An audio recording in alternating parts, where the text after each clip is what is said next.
Hello. Hello Bhagat ji सत साहिब जी। और भगत जी कछु बताओ। हाँ जी। हमने कि एक बच्चा चलो होगा आप 20-25 दिन हो गए। कैसे? यहाँ से चला गया रिसाए के चलो होगा पर गुस्सा हो हैं? गुस्सा हो के चलो होगा 1 महीना से पता ही नहीं है। कहाँ चले गए? पता नहीं कहाँ है वो कहाँ है पता हमने कि आप कछु गुरुजी से करवाओ। गुरुजी क्या करेंगे भगत जी?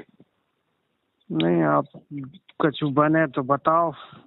इसमें क्या बनेगी? चला गया तो आ जाएगा। कोई बच्चा तो है नहीं भगत जी, समझदार है। जब ठोकर लगेगी समझ में आ जाएगी तो वापस आ जाएगा। ये तो परेशानी है घर के सब लोग परेशान है। परेशान क्यों हो रहे हो बताओ? इसमें परेशानी का कौन सा कारण है भगत जी? कोई बच्चा तो है नहीं कि भाई वो कोई मेले में खो गया है। समझदार है। कितनी उम्र थी? 18 साल को। तो 18 साल का कोई बच्चा थोड़ी होता है भगत जी। मेरे तो 18 साल में बच्चे पैदा हो गए थे।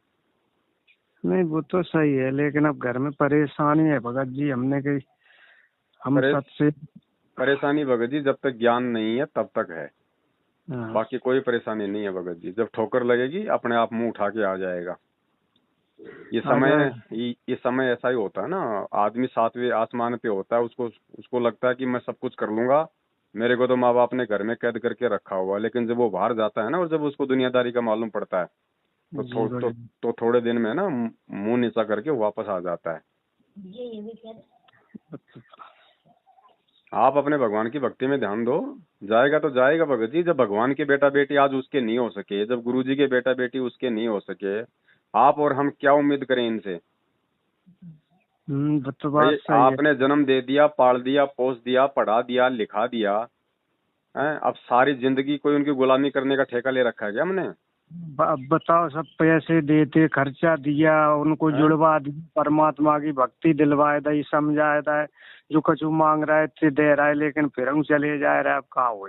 अब क्यों उसके लिए टेंशन कर रहे हो? जब एक बात बताओ, आपने सब कुछ इतना उसके लिए किया और जब वो आपका नहीं हो सका, एक छोटी सी बात के ऊपर मान लो वो आपसे नाराज होके घर से निकल गया, बुढ़ापे में क्या उम्मीद करोगे आप उससे कि आपको 2 टाइम की रोटी दे देगा वो? बात तो सही है। भगवान पे विश्वास करो, आपको भक्ति मिल गई परमात्मा की। देखो उस लड़के का अपना संस्कार है भगत जी। हाँ। उस लड़के का अपना संस्कार है, हम उसमें कोई फेरबदल नहीं कर सकते। और ये स्थिति कोई आपके साथ में नहीं है, ये किसी के भी साथ में हो सकती है। हमने ज्ञान को आधार बनाना पड़ेगा। मेरा बड़ा लड़का है, 18-19 साल का है, ठीक है। और जो भी जिम्मेदारियां होती हैं परमात्मा ने सारी निभाई, ठीक है। अभी पिछले 2 महीने से कोई छोटी सी बात को लेके कोई बात नहीं, बात भी उसके हित की, उसके भले की, ठीक है। लेकिन उसको लगा कि भाई मुझे तो जो है मतलब कैद करके रखा हुआ। तो दास ने कहा भैया इस गलतफहमी में बिल्कुल मत रहना, ना मैं कैद हूं ना तू कैद है। मेरी तरफ से तो उसी दिन आजाद हो गया जिस दिन मुझे परमात्मा का ज्ञान मिल गया था। और तेरी मर्जी है, तू कोई बच्चा तो है नहीं, ना कोई नादान तो है नहीं, 18 साल का हो गया, तू खुद सोच सकता है, तू समझ सकता है, तू विचार कर सकता है। बोला मैं तो जयपुर जाऊंगा, मैं मेरा अलग से काम करूंगा कोई कंपनी में। मैं कह तू पाकिस्तान जाता है मेरी तरफ से, मुझे कोई टेंशन नहीं है भैया। तू मैं तेरे भरोसे नहीं हूँ, मैं उस परमपिता परमेश्वर के भरोसे हूँ। ना मैंने तेरे पीछे अपनी कोई उम्मीद बांध रखी, ना मैं बांधूंगा। ऐसी मूर्खता मैं नहीं करूंगा। वो घर से चला गया तो ले जा भैया किराया, मेरे पास तो ये है, इससे ज्यादा कुछ है नहीं, आगे मेरे से कोई उम्मीद करना मत। और अपना जो भी काम धंधा कर, कहीं भी रह। और जब तेरे घुटने टूट जाएं, तुझे लगे कि हाँ भाई यहाँ तो कोई किसी का नहीं है, तो मुंह उठा के अगर आ जाएगा तो 2 टाइम की रोटी परमात्मा फिर तेरे को दिलवा देंगे। उसके बाद भगत जी 2 महीने हो गए, ये दास अपने परमपिता परमेश्वर के चरणों की सौगंध खा के कहता है 2 महीने हो गए ना तो उस लड़के को मैंने आज तक फोन किया, जबकि उसके पास में 25,000 रुपए का फोन भी है। ना मैंने उसको फोन किया ना उसका फोन आया, ठीक है। बाल बच्चे हो सकता है भगतमती उससे बात करती होगी क्योंकि माँ की ममता थोड़ी सी अलग होती है, लेकिन मैंने मेरी भगतमती से भी नहीं पूछा। 2 महीने हो गए, गुरुजी साक्षी हैं, गुरुजी के चरणों की सौगंध खा के कहता हूँ, मैंने मेरी भगतमती से भी नहीं पूछा और ना इसने मेरे को बताया वो कहाँ है, वो किस हाल में है, जी रहा है, मर रहा है, क्या कर रहा है ना। मैंने जयपुर में मैंने किसी भगत से पूछा, जबकि मुझे इतना मालूम है जयपुर में कहाँ होगा, लेकिन मैंने उन भक्तों से भी 2 महीने हो गए कोई बातचीत नहीं करी कि वो लड़का कहाँ है, वो क्या कर रहा है, वो क्या नहीं कर रहा है।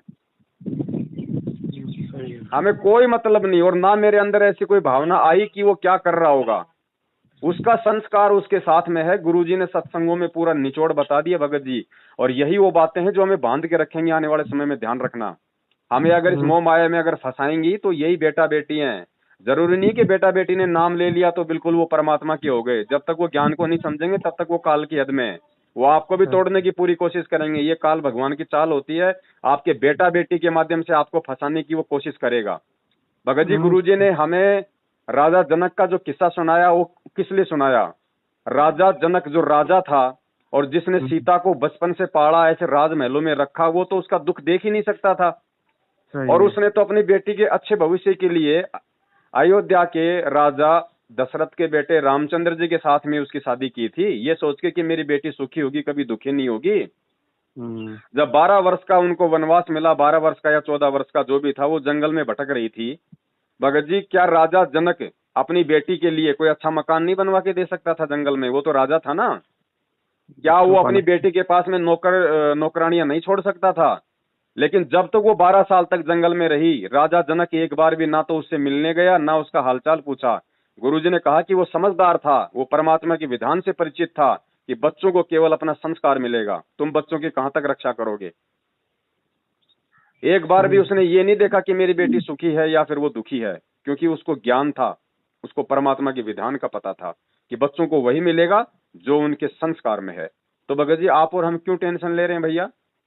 आप और हम क्यों टेंशन ले रहे हैं? हम तो परमात्मा की शरण में हैं, और यहाँ तो हमने अपनी आत्मा का आत्म कल्याण करवाना है। दूसरों का हमने कोई ठेका थोड़ी ले रखा है। आपने जबरदस्ती आपने जबरदस्ती को धक्के मार के तो निकाले नहीं उसको। नहीं, वो तो अपनी मर्जी से गया है ना। तो अगर ठोकर लगेगी तो अपनी मर्जी से वापस आ जाएगा, नहीं आता है तो भी आपको कोई टेंशन नहीं है। आप अपनी परमात्मा की भक्ति में ध्यान दो। आपको 2 टाइम की रोटी वो परमात्मा देगा, आपका वो लाडला नहीं देगा। ध्यान रखना। क्या पता वो कल को ज्ञान ना समझ पाए, कल को कुसंगति में पड़ जाए, और धर्मदास के बेटे नारायण दास की तरह क्या पता आपके भक्ति मार्ग में बाधा उत्पन्न कर दे। ज्ञान समझता तो जाता ही नहीं, वो बहुत थोड़ा बिगड़ गया, लड़का खराब हो गया। तो लड़का खराब हो गया ना, तो उसको अपने हाल पे छोड़ दो। जब ठोकर लगेगी, जब संसार के थपेड़े लगेंगे ना, तो सीधे रास्ते अपना आप आ जाएगा। नहीं आएगा तो उसका संस्कार उसके साथ में। आप अपनी दाल रोटी आराम से खाओ, आप अपने गुरुदेव की भक्ति करो, और कोई तरीका नहीं है दूसरा। अगर रात दिन उसके बारे में सोचते रहोगे, चिंता करते रहोगे, तो ये आपके ज्ञान की कमजोरी को दर्शाएगा। आप परमात्मा को भी आप दुखी करोगे कि इन नालायकों को इतना ज्ञान देने के बाद भी ये मेरी चिंता ना करके, कि चिंता तो हरि नाम की और ना चिंता दास, जो कोई चिंता नाम बिना सोए काल की फांस। ये काल की फांस है, ध्यान रखना। काल उस बेटे को लेके इस परमात्मा और उसकी भक्ति से आपका ध्यान भटकाना चाहता है कि इसका ध्यान इस भक्ति में कम और अपने बेटे में ज्यादा रहे। बात तो सही है भगत जी। हम भगत तो जी, हाँ, कुछ बीच में विचलित हो गए थे जब से आपका ज्ञान सुना, आपका जब शंका समाधान की हमने वीडियो सुनी। अब कछु भक्ति में ध्यान लगा और भगत हो गए कुछ आपकी बात सुन के जी। वैसे तो हम इन लोगन में इन्हीं से फोन करते थे, मैनेजमेंट वाले और हरियाणा में जहाँ में आश्रमन में, तो ये लोग क्या है, ठीक है चलो लगाए दे, अर्जी लगाए दे, पाठ कर दे, ये कर दे, वो कर दे, आए जाओ तो नाम खंड होगा और नाम शुद्ध करवाओ, पुनः उपदेश ले, पैसा करो ज करो। लेकिन मैंने आपकी जब से ये वीडियो सुनी तब से कुछ मुझ में दृढ़ता आ गई, और आपकी जो कोई सुन लेगा वो दृढ़ भक्त हो जाएगा। आप परमात्मा की आपके ऊपर बहुत बड़ी दया है भगत जी। कोई नामखंड नहीं है, ये तो कर रहे हैं अपना धंधा मैनेजमेंट वाले, इनके चक्करों में तो आओ मत। और ये जो तरीके होते हैं ना, इस तरह का आपके साथ जो ये घटना घटी है, ये ध्यान रखना, ये परमात्मा आपकी परीक्षा ले रहा है। परमात्मा आपको मजबूत करना चाहता है। परमात्मा ने आपको जो ज्ञान दिया, परमात्मा वो देखना चाहता है कि मेरे ज्ञान इसको कितना समझ में आया और मेरे ज्ञान पे ये कितना दृढ़ है। ये आपकी परीक्षा है, ध्यान रखना। ये झटके हमारे जीवन में बहुत आएंगे, अंतिम समय तक आएंगे। क्योंकि मान लीजिए आज अगर इन बच्चों में हमारी आस्था अगर मोह ममता रही, और कल को यदि हमारा शरीर छूटने को हुआ, तो भगत जी वो मोह ममता तो उस समय भी रहेगी। तो हम तो फंस जाएंगे। परमात्मा कहते हैं जहां आशा तहां बासा होई, मन कर्म वचन सुमरियो सोई। वहीं परमात्मा भगत होने के बावजूद भी अगर इन बच्चों में आस्था रही तो वहीं पे मतलब कुत्ता बना के जन्म दे देगा। फिर क्या कर लेंगे भैया? हाँ, उनके यहाँ पहुंचाए दे ले, देखो बच्चन को अपन 1% भी भगत जी, 1% भी, क्योंकि 18 साल की उम्र जो है वो परिपक्व उम्र होती है। आदमी खुद अच्छे अच्छे भले बुरे का निर्णय कर सकता है। 1% भी मत सोचो कि वो कहाँ होगा, क्या कर रहा होगा। उसका जो हो रहा होगा उसका संस्कार उसके साथ में है। अगर अच्छा संस्कार है तो परमात्मा उसको सद्बुद्धि देगा। अगर नहीं अच्छा संस्कार है तो फिर आपने कोई टेंशन लेने की जरूरत नहीं है। परमात्मा ने क्या किया? जब परमात्मा का खुद का बेटा नारायण दास था जो उसकी भक्ति में बाधक बन गया, और परमात्मा से नारायण दास बार बार, वो धर्मदास बार बार कहता था, क्योंकि उसको मतलब कि अपने पुत्र का मोह था इतना ज्ञान सुनने के बाद भी। तो उसने कहा कि परमात्मा ये मेरा बेटा है, इसको थोड़ा समझाओ, ये भक्ति पे लग जाए। तो परमात्मा को पता था कि ये नादान अपने बेटे के मोह में फंसा हुआ है और ये मरेगा ये यहीं पे। तो परमात्मा ने उसकी आस्था तोड़ने के लिए भगत जी अपने उस बेटे के मोह से परमात्मा ने कहा ला भाई ठीक है, लाओ उसको समझाएंगे। तो धर्मदास ने अपने बेटे को बुलाया कि भाई परमात्मा आए हुए हैं, चलो 2 बातें कहेंगे। तो वो अपने बाप की थोड़ी बहुत लाज शर्म से वो आ गया। अब परमात्मा ने क्या किया मालूम, को पता था भैया ये काल का एजेंट है, अगर इसको ज्ञान की बात समझाऊंगा तो ये मानेगा नहीं। तो परमात्मा ने उसकी बड़ाई करनी शुरू कर दी कि देख धर्मदास, तेरे बेटे का कितना अच्छा भाग्य है, कितना अच्छा सौभाग्य है, कितना संस्कारी जीव है ये। धर्मदास ध्यान से देख। अब उधर तो बेटा खुश हो रहा, और परमात्मा धर्मदास का ध्यान उस बेटे की तरफ करना चाहते थे। तो परमात्मा ने कहा कि देख धर्मदास, इसके माथे को, इसके ललाट को ध्यान से देख, इसके ललाट पे कितना तेज है। अब जैसे धर्मदास ने ध्यान से उसके माथे की तरफ देखा तो परमात्मा ने उस आत्मा का वास्तविक जो चित्रण था वो धर्मदास को दिखाया। धर्मदास को काल दिखाई दिया अपने बेटे के उसमें मस्तिष्क में, और कहा कि धर्मदास ये तेरा बेटा नहीं नालायक, ये काल का भेजा हुआ मृत्यु अंध नाम का एजेंट है, तेरी भक्ति बर्बाद करने के लिए आया है। तू कहाँ इसके मोह में बैठा हुआ है। तब धर्मदास का अपने बेटे से मोह हटा कि यहाँ तो कोई किसी का बेटा बेटी नहीं है भाई। सही है भगत जी। तो भगत जी हमें टेंशन नहीं लेनी। आप एक बात बताओ भगत जी, छोटी सी चीज है ये, कोई बड़ी भारी चीज नहीं। अगर परमात्मा का ज्ञान समझ में आ जाए तो आज आपका बेटा आपसे दूर चला गया, आप इतना परेशान हो रहे हो, कल को आपके पड़ोसी का, चलो आपका बेटा तो 18 साल का था, है, कल आपके पड़ोसी का अगर 7 साल का बच्चा अगर किसी मेले में खो जाए, अगर 7 साल का बेटा अगर किसी मेले में खो जाए या वैसे कोई उठा के ले जाए, तो सोचो उस माँ बाप को कितना दुख दर्द होगा कि यार बच्चा नादान था, चलो कोई समझदार होता तो अपना कोई वो कर लेता, लेकिन मेरा बच्चा तो भोला था, नादान था, हैं, बेचारा 7 साल का था, कहाँ होगा, कैसी हाल में होगा, वो कितना दुखी होगा। वो तो पता भी नहीं बता सकता कुछ, लेकिन आपको दुख नहीं होगा। आपका पड़ोसी होने के बाद भी वो बच्चा रात दिन आपको देखता था, आप भी उसको देखा करते थे, हो सकता है आपने उसको खाना भी खिलाया हो, आपने उसको गोद में भी खिलाया हो, लेकिन फिर भी आपको भगत जी 5% भी दुख नहीं होगा जो उसके माँ बाप को हो रहा है। क्यों भैया, क्या वो किसी का बेटा नहीं? क्या वो 7 साल का नहीं? तो भगत जी बस इतनी सी ये चोंद है जो परमात्मा हमारी तोड़ना चाहते हैं कि भैया तुम अपने बेटा बेटी को भी, अरे पड़ोसी का नहीं, तुम कम से कम उनको मेरा बेटा बेटी मान लो कि भैया ये मेरे नहीं, ये परमात्मा का है। और जब परमात्मा का है तो तुमसे ज्यादा ध्यान उसका परमात्मा रखेगा, चाहे उसको चोर उठा के ले जाए, चाहे वो घर से, चाहे वो अपनी तरफ से निकल जाए। अगर हमने उनको परमात्मा का मान लिया तो परमात्मा संभालेगा ना। तो फिर हमें टेंशन काहे हो रही है कि वो घर से चला गया, पता नहीं कहाँ होगा, क्या होगा। ये दुनिया भर में जो लाखों करोड़ों अरबों खरबों जीव जंतु हाथी घोड़े हैं, इनका ध्यान कौन रख रहा है भगत जी? परमात्मा के। तो परमेश्वर पे छोड़ो। जो परमेश्वर ने कह दिया कि भैया पो पाटी पगड़ा भैया जागी जिया जून, वो सब कहूं को देत है चौथ समाना चून। आपके बेटे का जो संस्कार था जन्म से लेके मृत्यु तक, वो परमात्मा ने उसी समय निर्धारित कर दिया था जब वो आपकी धर्मपत्नी के पेट में था। उसको वही मिलेगा जो उसको विधाता ने उसके मस्तिष्क में जो लिख दिया। अब आपको टेंशन करने से वो कम ज्यादा नहीं होगा भगत जी। आपके टेंशन करने से आप अपनी भक्ति का नाश करोगे। सही है भगत जी, ठीक तो है भगत जी, मालिक के ज्ञान को आधार बनाओ। इसीलिए तो परमात्मा 27 साल से रात दिन ये मेहनत कर रहे हैं कि हमारी ये चोंद टूटे। बेटा बेटी भाई बंधु रिश्तेदार हैं, हम कोई आदमी है अपनी पत्नी को इतना प्यार करता है, इतना प्यार करता है, और मालूम पड़ा वो किसी दूसरे के साथ भग गई। कहाँ गया वो प्यार? वो तेरी थी क्या? सही है, कोई किसी का नहीं है तो भगत जी हम तो खाली इसी जन्म में एक दूसरे को अपना मान रहे हैं, पिछले जन्म में वो आपका बेटा था, आप उसके बेटे थे, आपको पता है क्या? नहीं है। तो काहे की टेंशन लेनी पड़ी भैया? यहाँ तो स्वार्थ के रिश्ते हैं, गुरुजी ने साफ कह दिया भाई, मतलब के बिना कोई नहीं प्यारा। यहाँ तो स्वार्थ के रिश्ते हैं भगत जी। सही है भगत जी। अगर अच्छी आत्मा होगी, संस्कारी आत्मा होगी, तो चाहे वो कहीं चला जाए, परमात्मा पल पल उसकी रक्षा करेगा और उसको सद्बुद्धि भी देगा। अगर संस्कारी आत्मा नहीं है तो ना वो भगवान के काम की, ना वो आपके काम की। और क्या पता आप अगर वो घर में रहता तो हमेशा टेंशन बनी रहती, ना आप भक्ति कर पाते, आपको भी वो परेशान रखता। तो चला गया तो ठीक है ना, कम से कम ठोकर तो लगेगी। अगर समझदार होगा तो कम से कम ठोकर लगेगी, नहीं समझदार होगा तो भटकता रहेगा। पूरी दुनिया भटक रही है भगत जी, भूकंप आ जाते हैं, दुनिया भर की बीमारियां हो जाती हैं, अकाल पड़ जाते हैं। गुरुजी ने कहा कि जब एक समय जब इस पृथ्वी पे अकाल पड़ा था ना, तो माँ अपने दूध पीते बच्चों को छोड़ छोड़ के सबसे पहले अपना पेट भरने की सोच रही थी कि मैं कैसे जीवित रहूं। उस समय है ना, ये मोह ममता प्यार ये सब जो है, मतलब ये दूर भग जाता है।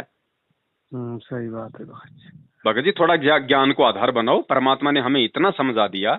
अब मान लीजिए क्या पता आपका भगत जी कल ही आपका सतलोक जाने का टाइम आ रहा हो और काल ने आपको ये टेंशन लगा दी, बताओ आप कैसे सतलोक जाओगे? मुझे ये बता दो। परमात्मा लेके जाएगा तो भी नहीं जा पाओगे आप, आपके अंदर वो भाव रहेगा। अब वो भाव रहेगा तो परमात्मा कहाँ ले जाएगा आपको? परमात्मा ने तो जैसे रानी इंद्रमती का उदाहरण दिया, सुपथ सुदर्शन का उदाहरण दिया, मानसरोवर पे ले जाके 21 ब्रह्मांड से बाहर निकाल के परमात्मा ने उनसे पूछा कि रे नालायको, अभी भी तुम्हारे मन में कोई छोटी मोटी कोई आस हो, कोई रिश्तेदार को लेके, बेटा बेटी को लेके, तो बता दो। तो सबने ये कहा कि परमात्मा और तो सब ठीक है मालिक है, वो मेरा पति था ना, वो थोड़ा सा उसने नाम नहीं लिया परमात्मा, आत्मा तो बहुत अच्छी थी वो है। परमात्मा कभी उसको भी आप, अगर आपका कोई संस्कार हो उसका, तो मालिक उसको भी अपनी शरण में लेना। सुपर सुदर्शन ने कहा कि परमात्मा और तो कोई दिक्कत नहीं है, लेकिन जो मेरे माता पिता है ना वो बहुत अच्छे थे, वो खुद भक्ति नहीं करते थे लेकिन मेरे को मना नहीं करते थे। परमात्मा कभी समय मिले तो उनको भी संभाल लेना। अब बताओ वहां जाके भी माँ बाप की ठेकेदारी ले रहे हैं, तो ये काल ऐसे ठगता भगत जी। हमने ये ठेकेदारी यहीं पे समाप्त करनी है। हम तो नौकर हैं, परमात्मा के नौकर, और ये बेटा बेटी हमारी नहीं है भगत जी, ये तो हमारे को परमात्मा ने नौकरी दे रखी है। रही समझ में भगत जी। गुरुजी ने साफ साफ बता दिया कि एक औरत थी और उसकी ड्यूटी लगाई किसी सेठ के घर पे, और ड्यूटी क्या थी कि भैया जो मेरे घर के पास में जो स्कूल है, रोज मेरी बेटी को लाएगी, रोज मेरी बेटी को लेके जाएगी। वो रोजाना उस सेठ की लड़की को, जो छोटी लड़की थी, उसको स्कूल छोड़ के आती, छोड़ के उसको लेके आती, साथ में रखती एक छत्ता। गर्मी का टाइम होता, कोई बरसात होती तो वो उसके ऊपर रखती, ना कि अपने ऊपर, कि भाई सेठ की लड़की है, अगर कुछ हो गया, तबीयत खराब हो गई, सेठ नाराज हो जाएगा।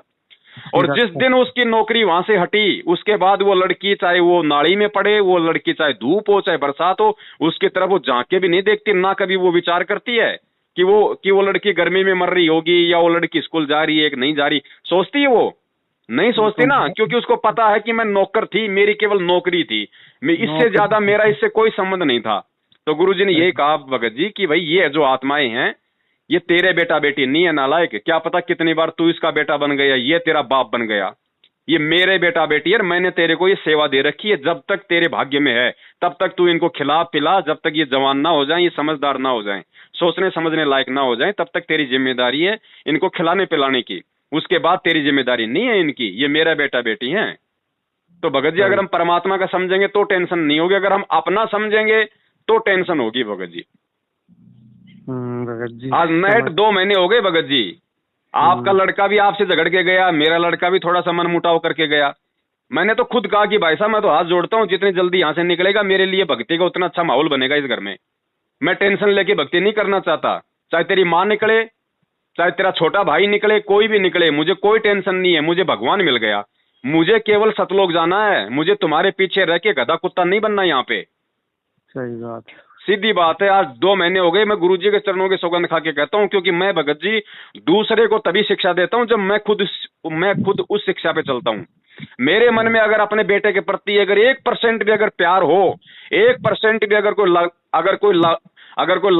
कोई लगाव हो, या मेरे दिल में जरा सी भी कोई ऐसा हो कि परमात्मा, तो परमात्मा इसी समय मेरी सारी भक्ति नष्ट कर दे। मैं ये दावा करता हूं आपके सामने, 1% भी नहीं है मेरे अंदर, चाहे वो आज मर जाए, 1% ही नहीं होगा मेरे अंदर, क्योंकि मुझे पता है कि मुझे सतलोक जाना भैया। ये पता नहीं कितनी बार मर लिए, कितनी बार ये जी लिए। सही है भगत जी। तो मालिक पे विश्वास रखो भगत जी, अपनी भक्ति पे ध्यान दो, फिर वो आपके सच्चाई पे कोई भगत चल रहा हो भगत जी, ये तो उससे बूट वे में उबा में लगे अपना पेट भर वे में ना। भगत जी देखो, ज्ञान समझ में आने की बात है। अगर सबने नाम ले लिया तो सभी सतलोक नहीं जाएंगे बड़े भाई, ध्यान रखना। और वर्तमान में जिन्होंने नाम ले लिया वो भी सब इसी जन्म में नहीं जाएंगे। इसीलिए परमात्मा ने 1000 साल का समय रखा है कि जन्म लेते रहेंगे, नरक भोगते रहेंगे, माँ के पेट में जन्म लेते रहेंगे। जब समझ में आएगी तभी लेके जाएगा परमात्मा। जब तक आत्मा खुद की चेतना नहीं होगी आत्मा में, तब तक परमात्मा सतलोक नहीं ले जाएगा। भगत जी ध्यान रखना, हम सतलोक से यहाँ आए थे, हमें भगवान ने धक्के नहीं मारे। सतलोक से हम अपनी मर्जी से आए थे, काल पे आस्था करके। और जब तक हम अपनी मर्जी से भगवान पे आस्था करके सतलोक जाने के लिए तैयार नहीं होंगे, भगवान नहीं लेके जाएगा। सही है भगत जी। हम जब काल के साथ यहाँ आए तो हमने पीछे हमने सोचा था कि यहाँ मेरा जो बेटा है, मेरी जो बेटी है, मेरी जो पत्नी है, इनका क्या होगा। हम इतने आसक्त हो गए हम इसके ऊपर, हमने वहां अपने परिवार की भी टेंशन नहीं ली। तो इतनी टेंशन जब हमने उस परमात्मा और सतलोक के लेके यहाँ हो जाएगी कि ये परिवार, ये बेटा बेटी मेरे नहीं है, परमात्मा के, मालिक संभालेगा इनको, मेरा तो दाव लग गया, मुझे तो सतलोक जाना है, तब हम सतलोक जाएंगे भगत जी। सही है भगत जी, सही है। इससे ज्यादा नहीं भगत जी कुछ भी। ये काल बहुत भयंकर चाल चलेगा, ध्यान रखना। कल को आपका सतलोक जाने का टाइम आ गया, आप सोचोगे भाई कोई दिक्कत नहीं, मुझे कोई टेंशन नहीं, मुझे किसी प्रकार की कोई मोह ममता नहीं। हो सकता है आपका 7 साल का, आपका 2 साल का छोटा सा आपका पोता, उसको क्या पता आपके सतलोक जाने से एक दिन पहले कोई चोर उठा ले जाए। अब भगत जी आप तो मर गए, आप तो टेंशन में, बताओ आप तो नहीं जा पाओगे सतलोक अगर ज्ञान नहीं है तो। सही है। चाहे उसी समय भगत जी कुछ भी हो जाए, चाहे 2 साल के बच्चे को कोई चोर उठा के ले जाए, चाहे 20 साल का बच्चा आपकी आंखों के सामने मर जाए, आपका टारगेट केवल सतलोक होना चाहिए कि भैया ये 2 साल का क्या मरा है। मैं तो असंख्य बार गुरुजी ने बताया कि जो महावीर जैन था वो 60,000 बार वो तो माँ के गर्भ में मर लिया, 2 साल की तो बात ही दूर है। और मेरा कितनी बार पता नहीं माँ के गर्भ में मेरी जो है मृत्यु हुई होगी। तो ये तो संस्कार है ना कि पिछले जन्म में उस आत्मा ने क्या अच्छे बुरे कर्म किए थे, उस आधार से चाहे वो 2 साल का मरे चाहे 20 साल का मरे, वो उसको संस्कार मिल रहा है उसका। सही है। और परमात्मा जो करता है वो अच्छा ही करता है, ये सोच के भगत जी हमने आस्था नहीं रखनी इनमें बिल्कुल भी। सिर्फ सेवा करनी है उस परमात्मा के बच्चे समझ के, बाकी इनमें कोई मोह ममता नहीं रखनी कि ये मेरा अच्छा करेंगे या मैं इनका अच्छा कर दूंगा, कि मैं या फिर मैं इनके भरोसे हूं। यहाँ कोई किसी के भरोसे नहीं है। गुरुजी ने कहा कि जिन बच्चों के माता पिता मर जाते हैं ना, वो बच्चे भी हमने ऐसे देखे जिनके माँ बाप हैं उनसे भी लाख गुना अच्छे रहे वो, क्योंकि वहां बच्चों को अपना संस्कार मिलता है भगत जी।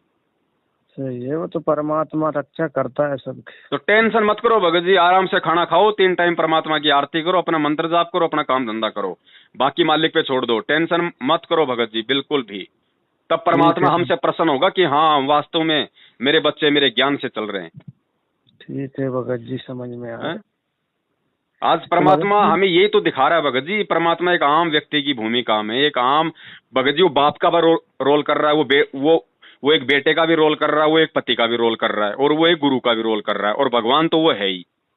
अब आज गुरु जी 7 साल से जेल में बैठे हैं, अब पीछे से उनके बच्चे कौन पाल रहा है? परमात्मा की। कौन पाल रहा है बताओ? तो ये परमात्मा दिखा रहे हैं ना हमारे को कि भैया मैं तो जेल में बैठ गया, अगर मैं ठेकेदार होता कि मेरे बच्चे मेरे पीछे हैं, मेरे बिना क्या खाएंगे, कैसे उनका गुजारा होगा, तो बताओ 7 साल से मैं तो जेल में बैठा हूं, अब मेरे बच्चों को कौन खिला रहा है? जबकि वो नालायक तो ऐश कर रहे हैं करोड़ों में संगत को ठग ठग के। हमारे एक भगत जी हैं, वो बता रहे थे कि हम सार नाम लेने को गए तो पहले उनने सीधी पे बताओ, जब समझ में नहीं आओ तो मुँह खादी बताओ कि ऐसे जाप करो। वो तो ऐसे सार नाम दे रहा है, घर ही याद कर हमें भंवर मच्छ ने ऐसा खाया कि मैं पीने पड़ गया, मरने से बचा। बोलो भगत जी इस सार नाम से जो सतलोक आश्रम मैनेजमेंट हरियाणा दे रहा है डीवीडी वाले सार नाम से, इससे अच्छा तो मैं ये कहता हूँ अगर किसी दुकानदार से आलू टमाटर लाओगे तो कम से कम घर में सब्जी बनेगी, पेट तो भरेगा, उससे तो कुछ नहीं होना। जय के ऊपर से ये सार नाम के ऊपर अपाऊ घमंड करें बैठे कि हम तो सार नाम ही है। ये परमात्मा दिखा रहे हैं भगत जी, ये परमात्मा की तरफ से ये परीक्षा थी कि नालायकों फिर मैं यहाँ धरती पे क्या बकरी चराने आया हूँ? अगर सारनाम भी तुम अगर इन काल के एजेंटों से ले रहे हो तो मैं क्या धरती पे फिर भेड़ बकरियां चराने के लिए आया हूँ? फिर मेरा काम क्या है फिर यहाँ पे? वही तो कह रहा है इन्हें तो शिवन को बांट रहा है। तुम इतना इंतजार नहीं कर सकते? तुम्हें इतना विश्वास नहीं कि पता नहीं गुरुजी जेल से आएंगे कि नहीं आएंगे, सार नाम तो ले लो, ऐसे सतलोक जाओगे क्या? अरे बिना ड्राइवर के अगर तुम बस में अगर तुम बैठ भी गए तो क्या तुम दिल्ली पहुंच जाओगे?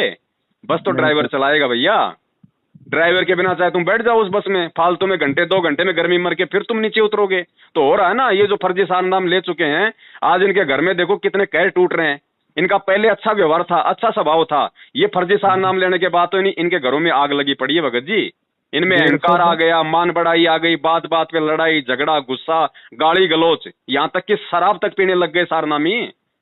शराब तक जी राजगढ़ में तो इतना बड़ा केस कर दिया कि कोई सोच भी, जगत वाले भी नहीं सोच सकते। बिल्कुल, उस बहन का बलात्कार किया भगत जी 8 दिन तक वहां पे नामदान केंद्र पे। वो 15 लाख रुपया जो भगत लोगों की जो सिवारे दे दा, पुलिस को दे दा, बहन को दे दा। बोलो अब सिवारे जी गाय के नहीं वहाँ मर्यादा भंग भाई से करने की दान कर रहा है, कर रहा है, जो कर रहा है। तो इसीलिए तो भगत जी हम कह रहे हैं ना, क्योंकि राजगढ़ में धार नामदान सेंटर पे जिस बहन के साथ सेवादारों ने जो बलात्कार किया था, उसके बाद उसका पति जब खड़ा हुआ तो उसके पति को दबाने के लिए गुरुजी का आदेश बता के संगत से तो 15 लाख रुपए वसूल कर लिए और उसके पति को दे दिए, वहां पे थाने में दिए मामले को दबाने के लिए। अब बताओ 15 लाख रुपए कौन से कोऑर्डिनेटर ने अपने माँ बाप की जमीन बेच के दी थी? संगत का ही तो दान था। तो संगत का दान कहाँ जा रहा है? संगत का दान फालतू यही जा रहा है। कोई 30 लाख की गाड़ी में घूम रहा है, कोई 40 लाख की, और पैस कर रहा है। हमारे नहीं जाते कि रमेली करवाए हुए को जा सिगरो पैसा लेके जेब में धरो बांध के अपने घरे चले गए। और 102 अब बहुत तो देखो परमात्मा ये ऐसे समय में परमात्मा कौन की रक्षा कर रहे हैं? इनकी कर रहा है। 200 लोग मर गए जी, बड़े बड़े कोऑर्डिनेटर। भगत जी 200 क्या, आने वाले समय में आप देख लेना, अभी 2-2.5 साल में क्या कहर टूटेंगे इन लोगों के ऊपर। अपने संगत वाले परमात्मा से आप लोग इनके जाल से बाहर निकल गए, ये आपका सौभाग्य है। परमात्मा को दंडवत करके लाख लाख शुक्र मनाओ कि परमात्मा ने कैसे इन काले एजेंटों से आप लोगों का छुटकारा करवा दिया। आप लोगों की ये समझ में आ गई। पहले तो सुनने ही नहीं दे रहे थे कि नहीं वो तो गुरुद्रोही है, उनकी के सुनोगे तो तुम तो गुरुद्रोही हो जाओगे और तुम ऊपर काल कोई छाया हो गई, तुम्हारे सर पे काल आ गया। अब हमने जब आपकी वीडियो सुनी, अब हम बहुत दिन से 5-6 महीने से ही सुनी और 5-6 महीने से अलग हो गए। सत्सेवकों की हम लोगों ने बहु करी, जैसे सत्संग हुआ, चर्चा भाई, सत्संग तो नहीं भाव, तो सब में बताइए एक दूसरे इनके ऐसे ऐसे सच्चाई बताइए। किताब हुए सिर्फ कछु आपको वीडियो सुनो, आप दूसरे इनको बताओ। कछु लोग हमने 10-5 तो जोड़ लाया अपने संग जो हमारे खास आते, उन्हें सच्चाई बताए। लेकिन और लोग से कछु कहो तो वो कहते हैं अरे तुम तो फालतू के, तुम्हारे ऊपर तो काल का साया है। तो हमने कहा आप ये बताइए गुरुद्रोही कौन होता है? कि वो पवन और संजय तो दोनों गुरुद्रोही है। भैया अच्छा है, तुम लोग अपना बचाव रखो, हमारे टेंशन में मत लो। और आप तब से भगत जी बड़े भाई, जब से आपका वीडियो सुना मुझे कुछ समझ में आई, कुछ सच्चाई आई, उस दिन से मैं परेशान नहीं हूँ। बिल्कुल काम धंधा हर चीज, घर में सब कुछ शांति है। भगत जी सीधी सी बात है, हमारा मकसद है कि इन आत्माओं को, हमारे भाई बहनों को सच्चाई से परिचित करवा के परमेश्वर की मर्यादा तोड़वाने से बचाया जाए। और जब मर्यादा नहीं टूटेगी, हमें सच्चाई का पता हो जाएगा, तो सच्चाई का पता होगा तो हमारा एक तो भक्ति में मन लगेगा, गुरु पे हमारा विश्वास बढ़ेगा, और मर्यादा नहीं टूटेगी तो परमात्मा तो लाभ देगा ही, उसका तो विधान है। आपको जब तक आत्मिक शांति नहीं मिलेगी इस भक्ति से, जब तक आप मतलब शंकाओं में घिरे रहोगे, आप कैसे भक्ति करोगे? आप शंका में कहाँ भक्ति होती? मन इधर उधर घूमता रहेगा। ये काल का एजेंट है, ये तो पल पल भर में बदलता है, इसका क्या ठिकाना है? तो भगत जी बिल्कुल टेंशन मत लो। आप सोच के देखो, जब आपकी 20 या 18 साल की उम्र थी तो आप भी यही सोचा करते थे कि भैया मैं सब कुछ कर सकता हूँ, मुझे पूरी दुनियादारी का ज्ञान है। हम उस बच्चे को बच्चा मान रहे हैं क्योंकि वो हमारा बच्चा है, हम उसको बच्चा मान रहे हैं, लेकिन वो बच्चा नहीं है भगत जी। आप अगर उसके दिमाग से सोचोगे तो वो आपसे 4 गुना ज्यादा अपने आप को समझदार मान रहा है। वो तो सही है भगत जी। तो टेंशन नहीं लेनी भगत जी, बिल्कुल भी टेंशन नहीं लेनी है। ये अरबों खरबों की जनसंख्या, सबको परमात्मा संभाल रहा है, ध्यान रखना। सही है भगत। जिसका जैसा संस्कार है उसको परमात्मा दे रहा है। अरे नरेंद्र मोदी जैसे चाय बेचने वाले को देश का प्रधानमंत्री बना दिया, सही बात। तो क्या वो भगवान नहीं संभाल रहा है क्या? जिसका जैसा संस्कार है। और आपका बच्चा तो भगत जी इतने दिनों से आरती भी सुन रहा है, सत्संग भी सुन रहा होगा, कुछ नाम लिया तो मंत्र भी कर रहा होगा, उसके पास तो बतेरा भक्ति धन है। उसके बलबूते पे तो परमात्मा चाहे वो कितने कुकर्म करे, उसको फिर भी बहुत अच्छा जीवन मतलब जीवन दे देगा। तो हमें टेंशन नहीं करनी बड़े भाई, परमेश्वर के ज्ञान को हमने अब हर स्थिति में आधार बनाना पड़ेगा। अब हमने 650 साल की तरह उस परमात्मा को दुखी नहीं करना कि हम आपका ज्ञान नहीं समझ पाए। सही भगत जी, ठीक है, ठीक है ना। दया परमात्मा की, मालिक को दंडवत करो और कहो कि हे परमेश्वर, वो आपकी संतान है, वो आपकी आत्मा है, मेरा नहीं है परमात्मा। और जो भी होगा, जैसा भी होगा, आप जानो, परमात्मा वो जाने। मुझे तो आप अपनी भक्ति में मतलब ध्यान लगाने की शक्ति दो, बस। ठीक है, इससे ज्यादा कुछ नहीं भगत जी। हाँ ठीक है बड़े भाई, ठीक है, बिल्कुल। सत साहिब जय हो बंदी छोड़ की। ये आपके साथ नहीं, आपसे पहले तो मेरे साथ हो रखी है, इसलिए मैं आपको बता रहा हूँ ये सारी बातें भगत जी। ठीक है भगत जी, आ गई समझ में, आ गई। हाँ। अगर मैं 1% भी, अगर थोड़ी बहुत भी अगर मुझे टेंशन होती तो भगत जी मैं आपको ये बातें मैं आपको मतलब बोलने का अधिकारी नहीं हूँ। लेकिन सबसे पहले उस मालिक को पता है कि ऐसे ऐसे संगत में एक संदेशा और जाएगा, और उस संदेशे के लिए उस परमात्मा ने सबसे पहले मेरे को तैयार किया। ये घटना पहले मेरे साथ उस परमात्मा ने घटाई। तभी तो भगत जी लोगों का ये इन चीजों का मालूम पड़ेगा। ये बेटा बेटी के पीछे, धन संपत्ति के पीछे तो काल हमारे को लूटता है, और है क्या यहाँ पे, और हमारा है क्या यहाँ पे, बताओ। कुछ नहीं। ये दो चार ही तो ऐसी चीजें हैं जो अंतिम समय में हमारे को यहाँ पे मतलब रोक लेती हैं। ममता, मोह, नाते, रिश्ते, धन संपत्ति, यही है और का। तो भैया इनको तोड़ना पड़ेगा, इनको टूटे बिना काम नहीं चलेगा। गुरुजी कहते हैं तन मन धन सब मेरा। जैसे मालिक ने सत्संग में कहा कि तुम तो खाली फॉर्मेलिटी करते हो, तुम तो खाली बस लेके वो अपने हाथ में धूप बत्ती, जैसे हम पहले कहते थे, हे प्रभु तन मन धन सब तेरा, तेरा तुझको अर्पण क्या लागे मेरा। तो परमात्मा कहते हैं ये तो भाई तुम्हारी नौटंकी है। फिर मालिक ने बताया कि तन मन धन सब मेरा, कि ये तो मेरा ही है, ये तो तू जबरदस्ती अपना मान रहा है। तन मन धन सब मेरा, और नालायक जब मेरा मुझको देगा तो कालजा पाटेगा तेरा।